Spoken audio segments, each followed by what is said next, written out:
पहले केंद्र सरकार की ओर से बेरोजगार नौजवानों के लिए राष्ट्र सेवा के सुनहरे मौके का ऐलान किया गया। अगले ही दिन देश के बेरोजगार नौजवान अलग अलग राज्यों में सड़कों पर नजर आने लगे। विरोध का धुआं बिहार के मुजफ्फरपुर में दिखा, जहां नौजवान सड़क जाम कर प्रदर्शन कर रहे थे। ये प्रदर्शन उन नौजवानों की ओर से किया जा रहा था जो सेना में भर्ती की परीक्षाएं दे चुके हैं, लेकिन अभी तक नौकरी नहीं मिल पाई। 4 साल 5 साल के लिए भर्ती करना चाहते हो, क्या चाहते हैं आप कि 4 साल तक भी हम वेल ट्रेंड हो जाएं और उसके बाद जो है हम बंदूक उठा ले। जब हम अंदर सब कुछ सीख चुके होंगे तो बाहर हमारे पास हुनर क्या होगी? झाड़ू तो करेंगे नहीं भाई। हम 4 साल तो बंदूक चला। 4 साल वाली ऑप्शन का भी विरोध। एग्जाम लो भाई। मुजफ्फरपुर से बेगूसराय तक सड़क पर उतरकर प्रदर्शन कर रहे ये नौजवान सरकार की नई अग्निपथ स्कीम का भी विरोध कर रहे हैं।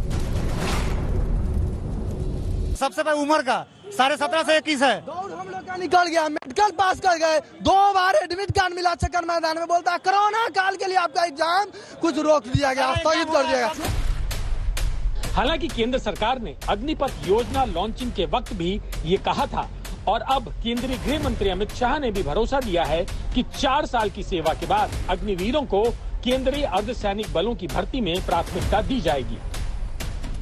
लेकिन बिहार से राजस्थान के सीकर तक देश के अलग अलग हिस्सों में नौजवानों के प्रदर्शन की कई वजह हैं। एक तो सेना की बहाली में लेट लतीफी हो रही है, ऊपर से नया नियम लागू होने के बाद 21 साल से ज्यादा उम्र के नौजवानों के हाथ से सेना में भर्ती के रास्ते बंद हो जाएंगे। 4 साल का सिस्टम लगाया है, इसमें 4 साल बाद में यदि 25% को लेंगे उसमें हमारा नंबर आएगा या नहीं आएगा। 4 साल बाद में हम बेरोजगार हो जाएंगे। मैं ये कहना चाहता हूँ, ये जो अग्निवीर वाली ये जो योजना लागू की है ये अच्छी नहीं है, क्योंकि घर वाले इस आशा से हमें भेज रहे हैं हॉस्टल में कि बच्चा नौकरी लग के तो 4 साल के बाद में घर पे भेज देंगे तो बेरोजगारी आ जाएगी। राजस्थान के झुंझुनू से लेकर हरियाणा के भिवानी तक ये नौजवान सेना की भर्ती में शामिल होने के लिए पिछले 2 साल से प्रतिदिन वर्जिश करते हैं। लेकिन सेना में खाली पदों और भर्ती की हालत ये है कि भारतीय सेना में 1.25 लाख से ज्यादा पद खाली हैं, जिन पर पिछले 2 साल से बहाली नहीं हुई है, जबकि सेना से औसतन 60,000 सैनिक हर साल रिटायर होते हैं। लेकिन 2 साल बाद अब सेना में नए तरीके से बहाली का ऐलान हुआ है, तो रक्षा मंत्री ने अग्निपथ योजना के तहत तीनों सेनाओं में करीब 46,000 भर्ती का ही ऐलान किया है, जो रिक्त पदों के मुकाबले करीब 80,000 कम है।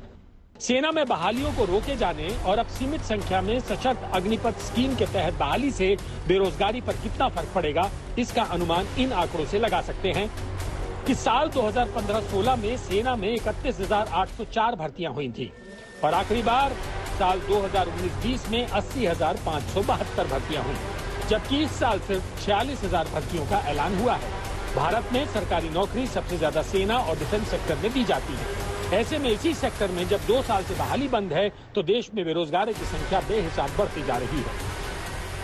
CMIE के एक आंकड़े के हिसाब से दिसंबर 2021 तक भारत में करीब 5 करोड़ 30 लाख लोग बेरोजगार थे। इनमें महिलाओं की संख्या 1 करोड़ 70 लाख थी और मई 2022 में बेरोजगारी की दर 7.1% से अधिक थी।